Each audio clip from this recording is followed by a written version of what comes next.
Dragi naši, već podavno smo u novom automobilskom dobu koje su prilično poremetili proizvođači iz Kine. Nije tajna da su došli gotovo svim segmentima ove naše putničke automobilske industrije. U komercijalnom programu su oni već odavno, samo što to nije toliko i poznato. Videli ste u jednom od prethodnih testova da se i stara automobilska industrija tek tako ne da, pa su imali situaciju da ipak jedan Chery Tiggo 7 Pro apsolutno nije dorastao najnovijoj Dacia Bigster, a danas ćemo da vidimo čija mati crnu vunu prede. Odlučio sam da uporedimo dva interesantna modela koji su zapravo i svetski lideri, bar kad su brendovi u pitanju, a to je BYD model Seal plug-in hibrid i Toyota RAV4 takođe plug-in hibrid. BYD Seal možemo smatrati automobilskim novorođenčetom. Toyota je sa RAV-om prisutna već nekoliko decenija na tržištu, posjeduje veliko iskustvo. Međutim, bar ovako kad gledam na papiru dok sam se pripremao za ovu emisiju, mogu da vam kažem da su u tehnološkom smislu ova dva automobila nekako skoro kao blizanci. Ok, odmah ćete reći, nije u redu da porediš Toyota RAV4 koja je na izlasku svoje generacije sa potpuno novim BYD-em, ali evo odmah da vam kažem, u redu je porediti sve ono što danas možemo da kupimo u salonima, a to znači da poredimo aktuelnu generaciju Toyota RAV4 plug-in hibrid i ovaj BYD Seal. Odmah treba reći što se tiče dužine karoserije, BYD je nešto veći automobil. Dugačak je 4,77 cm, Toyota je dugačka 4,60 cm. Tu negdje imamo 17 cm razlike u njihovoj dužini, što se izuzetno mnogo osjeća na komforu kabine. Ajde da krenemo sa tim komentarom. Prvo, unutrašnjosti. BYD je iznenadio, bar mene, sa širokim sedištima, sa udobnim sedištima, sa odličnom organizacijom interijera.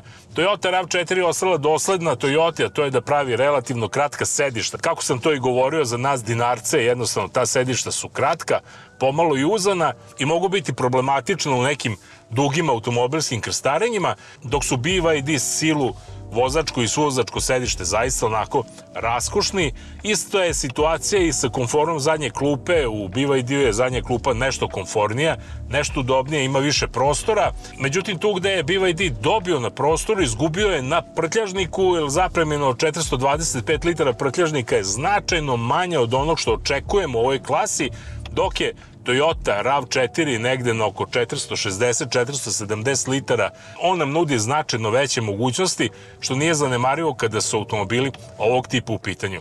Što se tiče samog kvaliteta interijera, vidjeli ste ovde, bar po komforu, BYD Seal odneo apsolutnu pobedu. Ajde, već je i na izvestan način udobniji. Što se tiče materijala interijera, tu mogu da kažem da je nerešeno. Zaista jedan i drugi model nude izuzetno mnogo kvaliteta, nude jako preciznu završnu obradu. Možda je Toyota nešto malo preciznija i nešto onako čvršći automobil. Znate kako ono, deluje da je to sve tu dobro napravljeno, da će to trajati 100 godina. Za BYD to još ne znamo, sve to ovako deluje simpatično i lepo na prvi pogled, međutim, ajde, to o čemu sada pričam, baš što se tiče kvaliteta i materijala i mnogih drugih elemenata, najviše će vreme pokazati. U svakom slučaju da kažemo da je tu rezultat nerešen, a ono gde nije nerešen, gde BYD nosi apsolutnu pobedu, to je digitalizacija. Centralni infotainment u Toyota RAV4 je bar u ovoj odlazećoj generaciji nekako iz prošlog doba, značajno je manji, ima lošiju rezoluciju, isto tako i sam instrument tabla je digitalizovana i prilično konfuzna. BYD vidi se da ga je konstruisao neko ko dobro razmišlja. Sve ovde na dohvat ruke, čak imamo i ove točkiće, odnosno ove valjčiće kojima možemo regulisati zvuk u kabini, što je danas retkost kod ovih digitalizovanih automobila. Imamo centralni board monitor od 15 nešto inča koji se okreće. Možemo da biramo njegovu orijentaciju i da se igramo u njemu i on je savršeno dobro prilagođen intuiciji vozača. Dakle, vrlo jednostavno se sve na njemu radi, vrlo jednostavno se sa njim rukovodi i to je ono što je svakako stvar za pohvalu, za razliku od Toyota koja je tu prilično zakomplikovala. Krenuli su skidanje dugmića, pa sad vraćaju dugmiće i na neki način tu se dešava jedna konfuzija koja se na kraju krajeva oslikava i kod same upotrebne vrednosti. Sad, da li će u narednoj generaciji to Toyota ispraviti, vidjet ćemo. Ok, na neki način smo i očekivali da će digitalizacija u RAV4 plug-in hibrid, koji je star sad neki 7-8 godina, biti značajno ispod ove koja je u najmodernijem BYD-u. Ono što sada vidimo nekako je bar za sada prednost na strani BYD-a. Nisam komentarisao spoljašnjost, to procenite sami.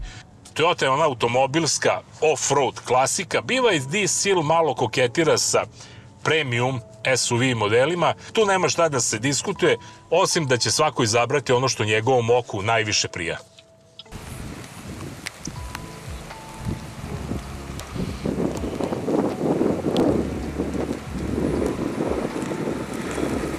Rekao sam da su vrlo slični u tehnološkom smislu. Toyota kod RAV4 nije mnogo eksperimentisala, ubacila je ono što ima, atmosferski, benzinski, 2,5 litarski benzinac, vrlo interesantno, i instalirala je ovaj plug-in hibrid 2 elektromotora, jedan na prednjoj osovini koji ima 182 konjske snage i drugi na zadnjoj osovini koji ima 54 konjske snage, što znači da imamo automobil s pogonom na sva 4 točka i u nekom zbiru, bar kako fabrika kaže, to je 306 konjskih snaga, nema definisani obrtni moment, ali rekao bih da je tu negde oko 500 Nm. BYD se opredelio za onu standardnu kinesku priču, a to je da oni uglavnom raspolažu sa 1,5 litarskim četvorocilindarskim turbo agregatima. Takav je i u ovom modelu, ali su se odlučili za nešto snažniju kombinaciju elektromotora. Na prednjoj osovini je čak 204 konjske snage, na zadnjoj osovini imamo 143 konjske snage i ona je, za razliku od Toyota RAV, kod koje je samo pomoćni pogon, ona je zapravo, možemo slovno kažemo, jedan ravnopravni pokretač ovog BYD Seala. I sada kad to zbrojimo i oduzmemo, sve ukupno BYD Seal raspolaže sa 324 konjske snage, dakle nekih 20 konjskih snaga više nego Toyota RAV4 plug-in hibrid i raspolaže sa 550 Nm obrtnog momenta, dakle nekih 10% više imamo čak i obrtnog momenta. Da li se to vidi u praksi? Vidi se, ali ako mislite da je BYD Seal odneo apsolutnu pobedu što se toga tiče, ali ima više snage i više obrtnog momenta, i nije to baš tako. Između ostalog i zato što benzinski motor u Toyota ima 185 konjskih snaga, značajno je snažniji od ovog u BYD Sealu i samim tim on može da pruža onu sigurnost, bar što se tiče pogona, kada ostanemo bez električne energije ili kad nam je ona na izmaku. I jedan i drugi imaju podjednake akumulatore.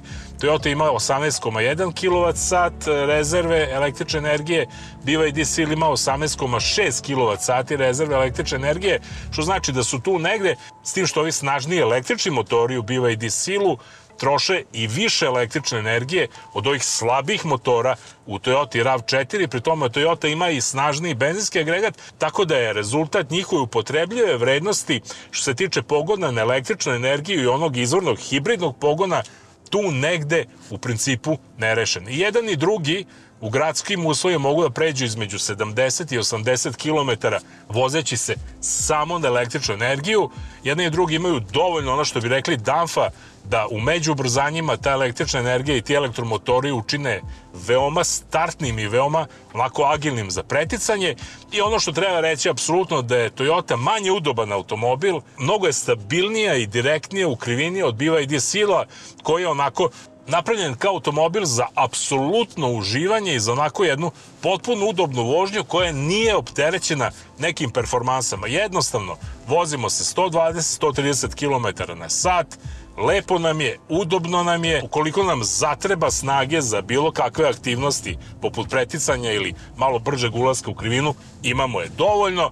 Tako da, bar što se mene tiče, ja sam nekako mnogo opušteniji u BYD Sealu, bolje sedim, imam bolju digitalizaciju i nekako se mnogo lakše vozi automobil, mnogo manje zamara od Toyota RAV4. Ovo je jedno potpuno subjektivno, ali iskreno mišljenje. Naravno, različiti vozači imaju različite pristupe svojoj tehnici vožnje, ali generalno, kad uporedimo one osnovne elemente, BYD Seal je poziviji automobil, nekako se u njemu, eto, da kažem, i lepše osjećam. To nekako nam govore i performanse one koje fabrika deklariše. BYD Seal do stotke stiže za 5,9 sekundi, Toyota RAV4 plug-in hibrid za 6 sekundi. Čak su i u tom segmentu veoma poravnati.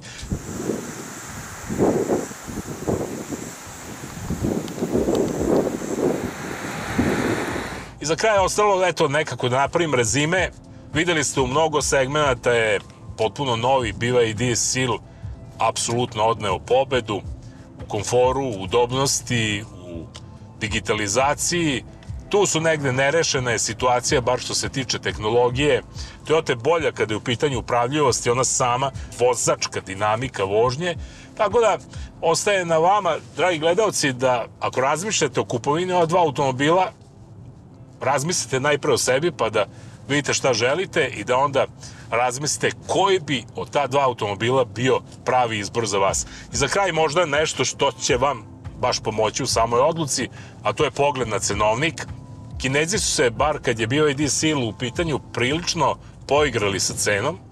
Ovako opremljen plug-in hibrid dolazi na naše tržište i može se kupi realno za 42 do 45 hiljada eura, dok Toyota RAV4 u sličnom paketu opremljenosti košta između 52 do 64 hiljade eura, dakle nekih 10, 15, pa možda i 20 hiljada eura više. Da li ta razlika u ceni opravdava ono što sam ja doživeo? Apsolutno ne. BYD Seal plug-in hibrid, ako poredimo ono što on pruža i koliko košta, DUDI značajno veći koeficijent. I na kraju ostaje samo jedna sitnica, ali koja je možda vrlo značajna za Toyotu, a ona znači tradicija, ona znači cena u drugoj prodaji, ona znači izvesnost. Ako kupite Toyota RAV4, znate na čemu ste, za par godina će koštati tačno toliko i moći ćete da vratite dobar deo svog novca nazad. Kod BYD Seala to apsolutno ne znamo, jer nova vremena donose i nova pravila, automobili sve više postaju potrošna roba, nešto kao televizori i mobilni telefoni. Izgleda nam to dolazi u automobilsku industriju, pa vidjet ćemo, živi bili pa da prisustvujemo raspletu ovog događaja. Vidimo se, živjeli!